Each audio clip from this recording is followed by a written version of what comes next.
ತುರುವೇಕೆರೆ ತಾಲೂಕಿನ ಹಾವಳದಲ್ಲಿರುವ ಇಂದಿರಾ ಗಾಂಧಿ ವಸತಿ ಶಾಲೆಯಲ್ಲಿ ಮಹಾತ್ಮ ಗಾಂಧೀಜಿ ಹಾಗೂ ಲಾಲ್ ಬಹದ್ದೂರ್ ಶಾಸ್ತ್ರಿ ಜಯಂತಿಯ ಅಂಗವಾಗಿ ಏರ್ಪಡಿಸಿದ ಕಾರ್ಯಕ್ರಮದಲ್ಲಿ ರಾಷ್ಟ್ರಮಟ್ಟಕ್ಕೆ ಮತ್ತು ರಾಜ್ಯ ಮಟ್ಟಕ್ಕೆ ಆಯ್ಕೆಯಾದ ಮಕ್ಕಳಿಗೆ ಅಭಿನಂದನೆ ಸಲ್ಲಿಸಲಾಯಿತು. ಈ ಸಂದರ್ಭ ಮಾತನಾಡಿದ ಆದಿಜಾಂಬವ ಕ್ಷೇಮಾಭಿವೃದ್ಧಿ ಸಮಿತಿಯ ಸಂಸ್ಥಾಪಕರಾದ ಮೂರ್ತಿ ಸಿಎಸ್, ಈ ಶಾಲೆಯ 5 ಜನ ವಿದ್ಯಾರ್ಥಿಗಳು ವಾಲಿಬಾಲ್ ಕ್ರೀಡೆಯಲ್ಲಿ ರಾಷ್ಟ್ರಮಟ್ಟಕ್ಕೆ ಆಯ್ಕೆಯಾಗಿದ್ದು ಮತ್ತು ರಾಜ್ಯವನ್ನು ಪ್ರತಿನಿಧಿಸುವ ಹಂತಕ್ಕೆ ಬೆಳೆದಿದ್ದು, ಅವರೆಲ್ಲರೂ ಸಹ ಹಳ್ಳಿಗಾಡಿನಿಂದ ಬಡತನದಿಂದ ವಸತಿ ಶಾಲೆಗೆ ವಿದ್ಯಾಭ್ಯಾಸ ಮಾಡಲು ಬಂದಂಥವರು. ಯಾವುದೇ ಸೌಲಭ್ಯವಿಲ್ಲದೆ ಕ್ರೀಡೆಯಲ್ಲಿ ತೊಡಗಿಸಿಕೊಂಡು ಈ ಮಟ್ಟಕ್ಕೆ ಸಾಧನೆ ಮಾಡಿದ್ದಾರೆ ಎಂದರು. ಕಾರ್ಯಕ್ರಮದ ಅಧ್ಯಕ್ಷತೆ ವಹಿಸಿ ಮಾತನಾಡಿದ ಕೌಶಲ್ಯ ಅಭಿವೃದ್ಧಿ ನಿಗಮದ ಮಾಜಿ ಅಧ್ಯಕ್ಷ ಮುರಳೀಧರ ಹಾಲಪ್ಪ, ನಮ್ಮ ಸಂಸ್ಥೆಯಿಂದ ಮಕ್ಕಳಿಗೆ ಬೇಕಾಗುವಂತಹ ಎಲ್ಲ ಸೌಲಭ್ಯಗಳನ್ನು ಒದಗಿಸಲಾಗುವುದು.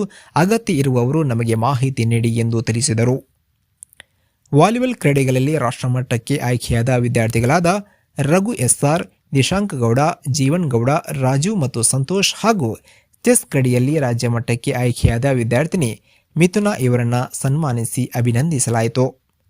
ಈ ಸಂದರ್ಭದಲ್ಲಿ ಪ್ರಾಂಶುಪಾಲರಾದ ಸತೀಶ್ ಜಾಮದಾರ್, ಇಂಡಿಯನ್ ಪಬ್ಲಿಕ್ ಶಾಲೆಯ ಮುಖ್ಯಸ್ಥರಾದ ರುದ್ರಯ್ಯ ಹಿರೇಮಠ, ಶಿಕ್ಷಕರು ಆದಂತಹ ವೇಣುಗೋಪಾಲ್, ಚೇತನ್ ಪ್ರಭು, ಡಿಪಿ ವೇಣುಗೋಪಾಲ್, ತರಬೇತುದಾರ ಗಂಗಾಧರ್, ಸುಬ್ರಹ್ಮಣಿ, ರಾಮಣ್ಣ, ಡಾಕ್ಟರ್ ಚಂದ್ರಯ್ಯ, ಕೃಷ್ಣ, ಮಾಜಿ ತಾಲೂಕು ಪಂಚಾಯತ್ ಅಧ್ಯಕ್ಷೆ ಲಕ್ಷ್ಮೀದೇವಮ್ಮ, ಕೇಶವ, ಗೋವಿಂದರಾಜು ಸೇರಿದಂತೆ ಸಿಬ್ಬಂದಿ ಹಾಗೂ ಸಮಿತಿಯ ಪದಾಧಿಕಾರಿಗಳು, ವಿದ್ಯಾರ್ಥಿಗಳು ಹಾಜರಿದ್ದರು. ವರದಿ ಸುರೇಶ್ ಬಾಬು ಎಂ, ತುರುವೇಕೆರೆ.